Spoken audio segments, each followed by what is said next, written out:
You sit down to study, you read, you highlight, you feel ready. But a week later, it's gone. It's not that you didn't try hard enough. It's that your brain doesn't work the way you think it does.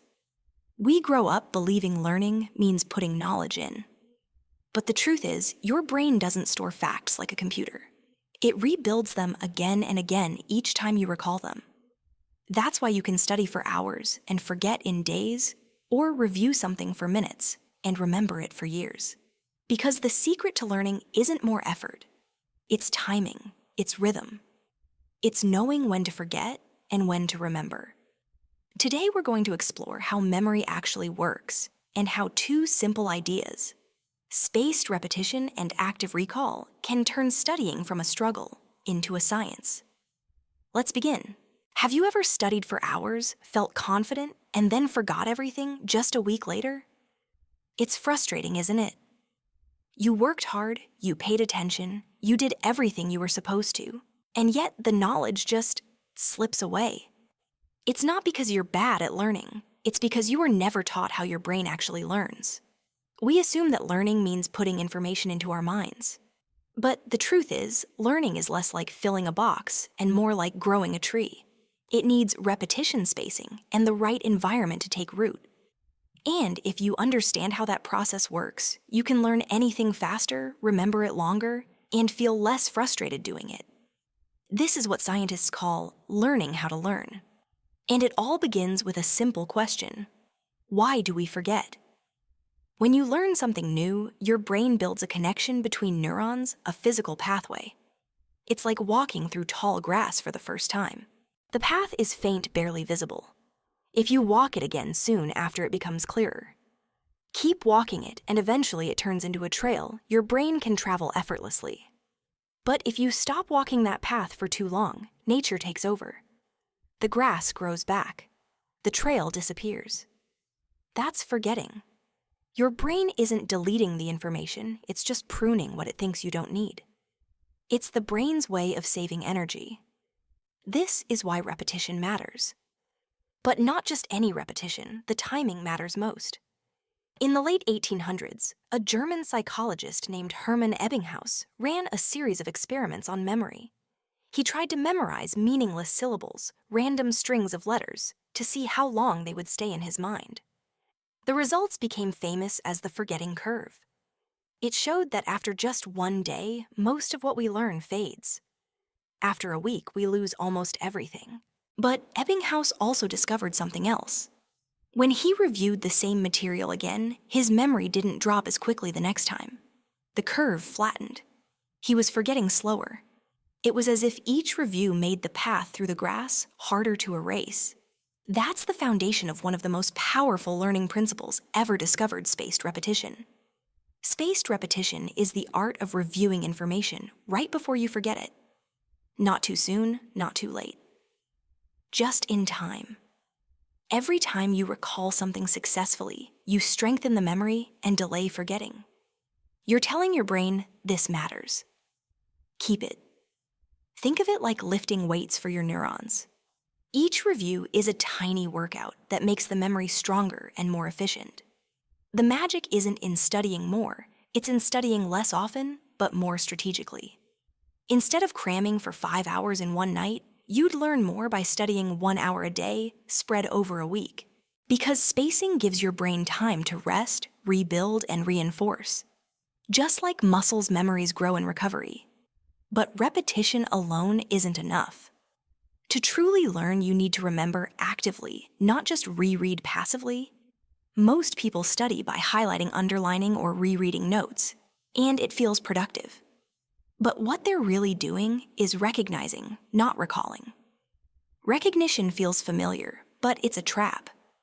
It tricks you into thinking you know something until you try to explain it and realize you don't. The real test of memory isn't seeing the information, it's retrieving it. That's where active recall comes in. Active recall is simple. It means trying to remember something from scratch without looking. Instead of reading your notes, close them and ask yourself questions. What did I just learn? Can I explain it in my own words? When you struggle to recall, that's your brain doing the real work of learning. It's not failure, it's friction. And friction is where memory is built.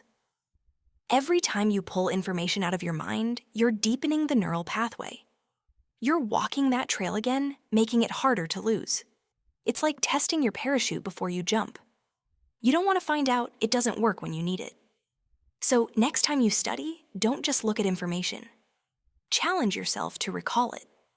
That's how you train your brain to retrieve knowledge on command. Now imagine what happens when you combine these two ideas, spaced repetition and active recall. It becomes a perfect system for long-term learning. Here's how it works. 1. You learn something new. 2. Wait a little while, let your brain begin to forget. 3. Then recall it actively from memory. 4. Review it again later, each time leaving a bigger gap between sessions.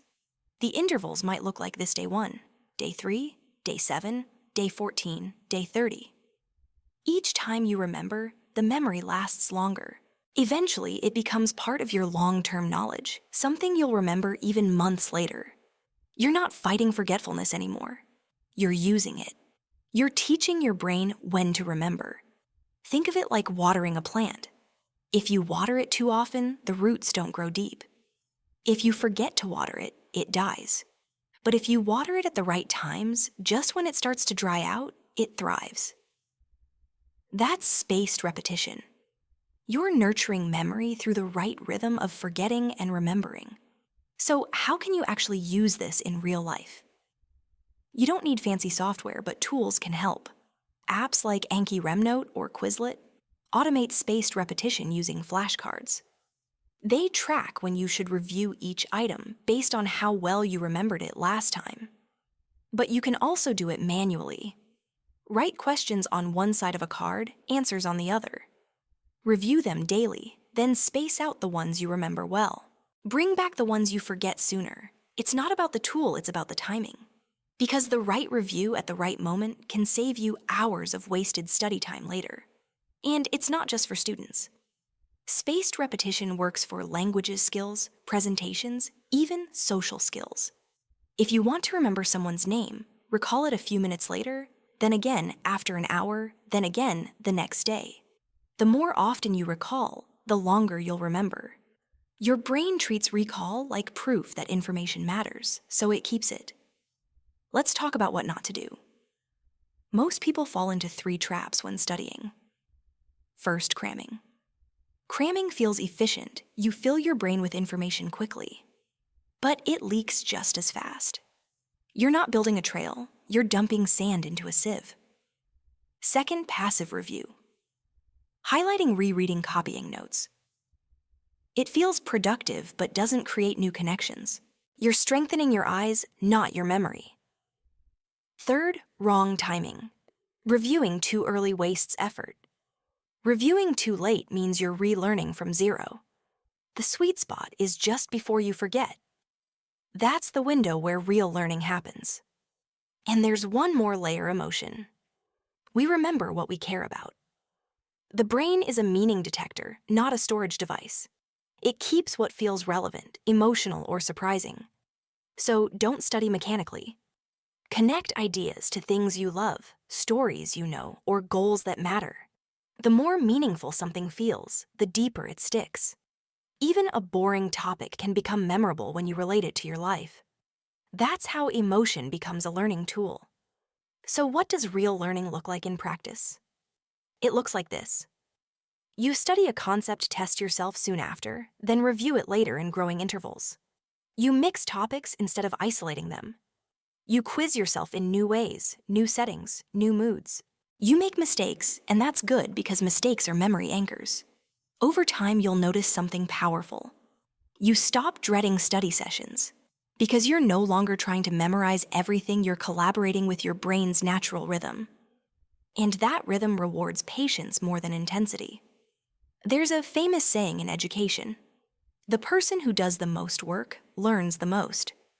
But the work doesn't mean hours spent reading. It means the mental effort of recall, the strain of pulling answers from your own mind. That's the work that builds knowledge. You can't download wisdom. You have to reconstruct it piece by piece in your own brain. And that reconstruction, that struggle, is learning. Here's the real magic. Once you understand how to learn, every subject becomes easier. You stop feeling bad at math or bad at languages. You realize it was never a talent problem, it was a timing problem.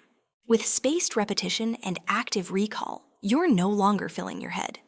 You're building a network. Each review strengthens the pattern until it's automatic. Learning stops feeling like memorizing and starts feeling like remembering something you already knew. So let's recap. Your brain learns through loops. You learn, you forget, you recall, you remember longer. Each cycle builds stronger, more efficient pathways. Spaced repetition is the timing. Active recall is the method. Together, they turn short-term memory into knowledge that lasts a lifetime. Learning how to learn isn't about tricks or hacks. It's about respecting how your brain actually works. You don't fight forgetting you learn to work with it. And when you do, you'll see that your potential to learn isn't fixed. It's a skill one that improves every time you practice it. Because learning isn't about cramming more in, it's about keeping more over time. You don't need a perfect memory. You just need a better rhythm. Forget, recall, repeat. That's how knowledge grows roots. And once it does, it's yours for good. So the next time you learn something new, don't just read it again. Forget it a little, then bring it back. Each time you do, your brain gets stronger, faster, more connected. Every recall deepens the roots of memory. Learning isn't about cramming more information. It's about building a relationship with your own mind. You forget. You remember, you repeat. And slowly, you stop trying to memorize because you finally understand. Your brain doesn't need perfection. It just needs patience and the right rhythm. Because once you learn how to learn, you can learn anything. Thanks for watching, and remember, don't fight forgetting. Use it.